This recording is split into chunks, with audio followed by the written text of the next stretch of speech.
What do you need to start a video podcast? Well, quite a lot actually goes into it, and we're here to hopefully help you step through it. But most importantly, you could blow a lot of money on a bunch of gear, but let's get a foundation set for you first, right? There's a lot to consider up front, and before you dive in, have a healthy foundation underneath your feet before you try building the entire thing. So let's go over some particulars next.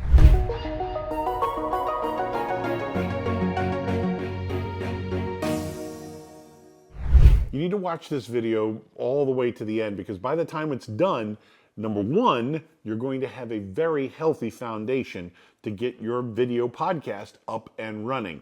And there's nothing worse than an unsustainable video podcast, especially one that's supposed to be working for your business. We'll cover all those considerations first. Then, if you're ready to move forward, let's talk gear. I'll give you some ideas on what you can get away with to start with, hopefully for free, and what you can improve and build on as your skills and abilities grow. So let's get started. The big question is, what do you need to start a video podcast? Back up just a second, because most people dive into the gear side of it. I totally get it. That's probably the first thing you picture is, oh gosh, what? Cameras, lights, editing, blah, blah, blah, tripods, you name it, all kinds of stuff. Yeah, I get it. It can be very easy to dive into that end of it. But quite frankly, if you can't sustain it and you've spent all this money, you're not going to be happy spending all that money if it's all for no reason. So let's get you a foundation first under your feet and then build from there. The first thing to consider is your audience. Who are you talking to? Well, chances are we're talking to people that are going to be very similar to the clients and customers that you already have. So take a little inventory right now. Write up some demographics. Make some notes about the people you're already serving. Who are they? What are they like? Are they single? Are they married? How old are they? How much money do they make? What are your basic demographics? What type of educational background do they have? The more you can paint a more accurate picture of your avatar, the better off it's going to be. That's going to narrow things down, and it's going to cut a bunch of stuff that you don't even need to address or mess with. That really helps on both sides of it. Your focus and what not to focus on. When you narrow that down and you figure out exactly who you're talking to, that really sets you up for success. Number two, what are some of the things you're going to be talking about? What are the topics you're going to cover? How are you going to cover it?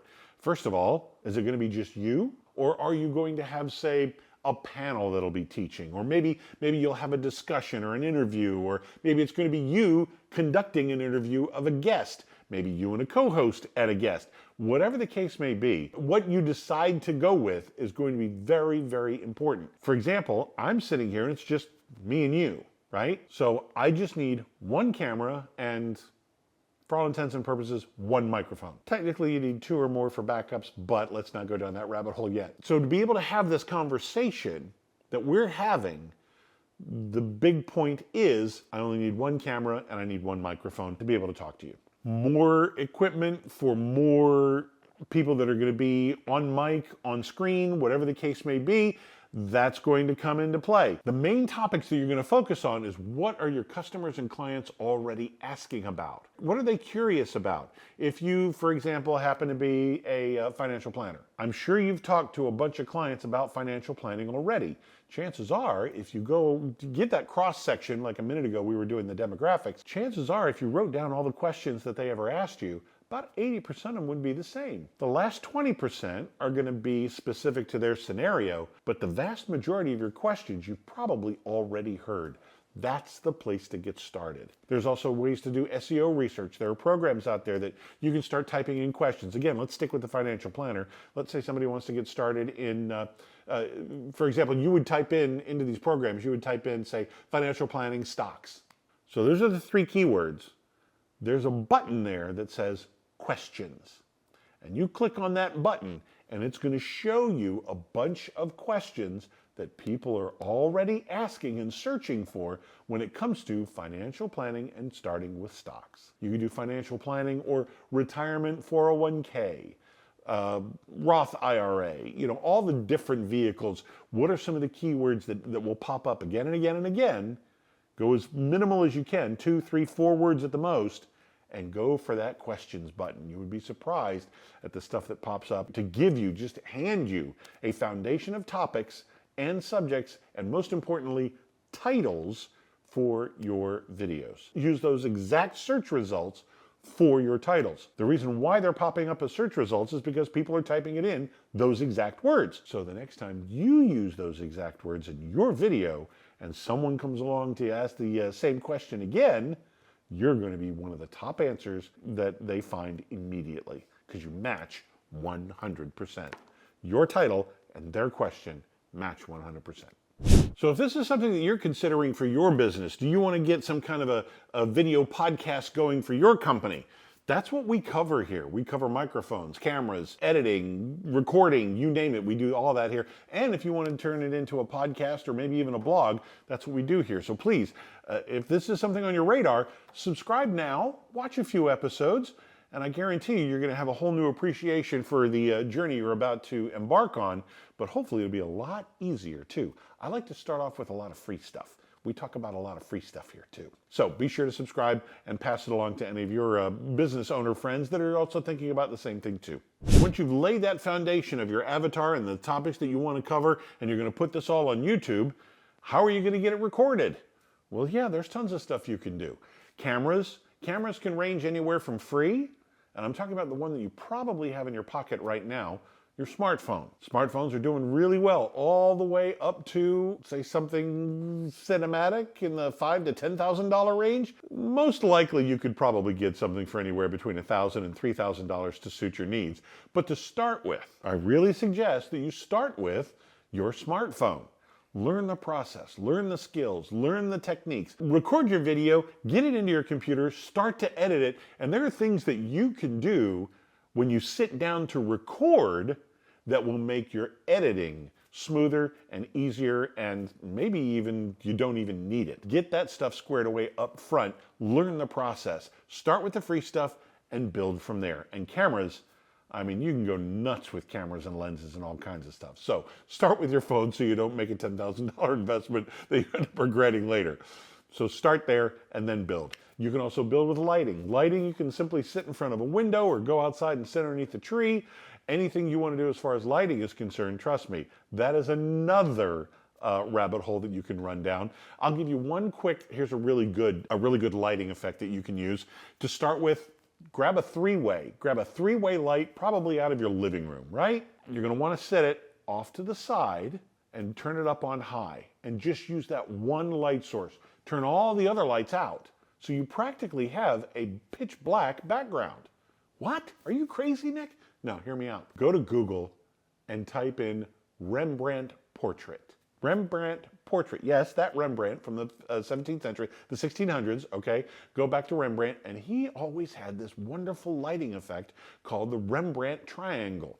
And what he would do is put one light source off to the side, and then the shadow from your nose and the shadow from your cheek will create this upside down triangle right here on the opposite side. So if the light's over here, the triangle will be here. If the light's over here, the triangle will be here. Look at that, and you will see it in almost all of Rembrandt's portraits. Take a look at that. That's a very prominent lighting effect even to today. And start playing around with that. Put a lamp on a table nearby and see if you can't recreate that lighting effect. Very dramatic, very eye-catching, and still very, very applicable to today, and very, very cheap. Started with zero. You probably already have it in your house. For microphones, microphone would be one of the first things I would suggest that you upgrade. My main sandbox that I like to play in is audio. So I kind of lean towards this direction. Improve and upgrade your microphone as soon as you can. If you're ready to commit to this, that's where I'd say spend your first few bucks. But if you're doing just a talking head video, chances are your camera, your smartphone, is not going to be too far away. That's going to be an okay distance for that microphone to pick you up. It'll be just fine to start with. Now, you're going to want to upgrade that for two reasons. Number one, this isn't the best microphone in your smartphone. The video's good, the microphone's not as good as the video, but also you're going to want that external source for a backup as well. If something's going to go wrong, it's probably going to go wrong in the audio, so you're going to want a secondary audio just in case. Knock on wood, crush your fingers, make sure you got it, okay? So upgrade your audio as soon as you can. And then for editing software, you got to put all this together, cut the flubs, make a few adjustments. And again, with editing software, you probably have a couple apps on your phone. There's definitely thousands of apps you could add to your phone or your computer. There are tons of apps that you can add to your computer. In fact, your computer probably came with one preloaded. There's iMovie on Mac, and there's Movie Maker and all kinds of another movie editing, video editing software on PC. There's tons of it out there. More apps that you can add. In fact, there are some Hollywood caliber programs that you can get the introductory version for free. And one in particular that I'm thinking of isn't much of an introductory version. It's almost the full-blown version. So it's very, very powerful at a free level. It's pretty incredible. In fact, what I can do for you is in the link down below, I have a free guide to free software. It's a free guide for free software. Free video editing software that you can download right now. Click the link in the description and get your copy of it, and that will show you it's got a bunch of Macintosh software, a bunch of PC software, even some Linux software. And again, this is all really basic stuff, all the way up to Hollywood caliber stuff. Now, a few of these start at free, and you can upgrade to a paid version as well. Some of those paid versions, be careful, some of those paid versions, just be aware, are either a monthly subscription or a one-time payment. Just be sure that when you find the one that you want to go with, if you do want to step up into the paid version, which one are you doing? A monthly subscription or a paid or a one-time price? So either way, get your copy of the free guide in the description down below. I'm Nick Natarella with AdWise Creative. Thank you very much for watching.